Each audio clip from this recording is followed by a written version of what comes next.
কুমিল্লার new market ব্যবসায়ীদের আয়োজনে ও ব্যবসায়ী সাইফুল ইসলামের সার্বিক ব্যবস্থাপনায় ইফতার মাহফিল অনুষ্ঠিত হয়েছে। বৃহস্পতিবার সন্ধ্যায় দোয়া মোনাজাতের মধ্য দিয়ে এই ইফতার মাহফিলটি অনুষ্ঠিত হয়।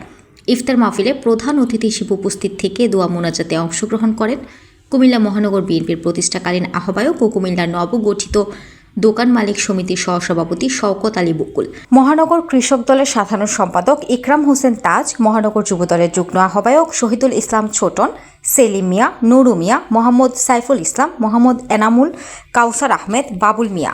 এই সময় কুমিল্লা মহানগর বিএনপির প্রতিষ্ঠাকালীন আহ্বায়ক ও নবগঠিত দোকান মালিক সমিতির সহসভাপতি শওকত আলী বকুল বলেন, এই নিউ মার্কেট কাঁচা ঘর থেকে বহুতল ভবন নির্মিত হয়েছে, যাদের সহযোগিতা ও শ্রম দিয়ে এবং বিগত সরকারের আমলে বহু নির্যাতন ও ত্যাগ স্বীকার করে এই নিউ মার্কেটকে আগলে রেখেছেন। তাদেরকে বাদ দিয়ে কোনো কমিটি হলে সেটি হবে অত্যন্ত দুঃখজনক।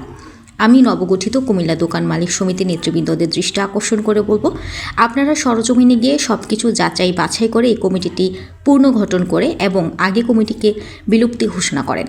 তা না হলে আমরা তথা জাতীয়তাবাদী দল বিএনপি ত্যাগী এবং মূল ব্যবসায়ীদের কাছে দায়বদ্ধ থাকব।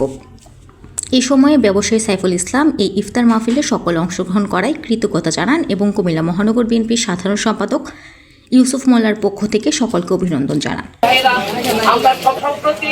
আমরা একটা কথা দেখতে পেরেছি, শুনতে পেরেছি।